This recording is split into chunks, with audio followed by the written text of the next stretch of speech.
বাংলাদেশের প্রথম পলিটেকনিক হিসেবে শিক্ষার্থীদের শিক্ষার মান উন্নয়ন আধুনিকায়নের জন্য আমরা আজকে এআই কিভাবে ইমপ্লিমেন্ট করা যায় বা এআই সহযোগিতা কিভাবে আমরা আমাদের পড়াশোনার মান আরও বৃদ্ধি করতে পারি সে বিষয়ে আমরা শিখেছি।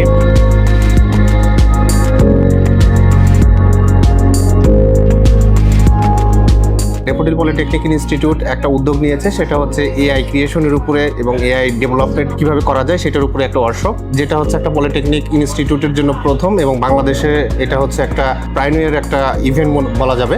কারণ হচ্ছে এটার মাধ্যমে ডিপলি কিভাবে এআই ইউজ করা যায়, এডুকেশন সেক্টরে কিভাবে এআইকে ইমপ্লিমেন্ট করা যায় এবং স্টুডেন্টকে যে কোনো টপিক্সের উপরে ইন্টারেস্টিং কিভাবে করে ওঠানো যায় এবং কাজগুলো কিভাবে সহজ করা যায়।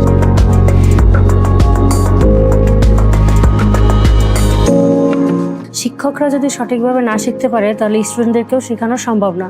সেক্ষেত্রে আমরা এআইয়ের উপরে যে জিনিসগুলো শিখলাম এই জিনিসগুলো আমাদের স্টুডেন্টদের জন্য খুবই ফলপ্রসূ হবে।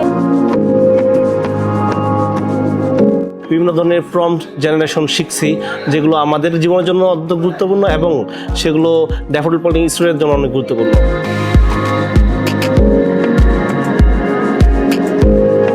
এটা আমরা স্টুডেন্টদের সাথে শেয়ার করে খুব ভালো একটা ফল পেতে পারি এবং শিক্ষার ব্যবস্থাকে আরও ফলপ্রসূ করতে পারি।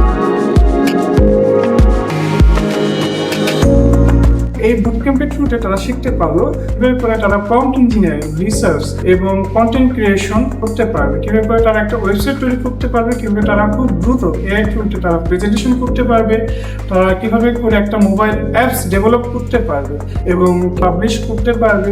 এর পাশাপাশি তারা শিখতে পেরেছে কিভাবে করে তারা তাদের অফিসিয়াল সকল কাজকর্মকে অটোমেশনের থ্রুতে কনভার্ট করতে পারবে। তো এই পুরো সেশনটাতে তারা খুবই ইন্টারেক্টিভ ছিল এবং তাদের পারফরমেন্স খুবই ভালো। সর্বোপরি একটা কথাই বলবো, আমরা আসলে এআইকে গেস করতে দিব না, বরং আমরা তাকে গাইড করব। Thank you.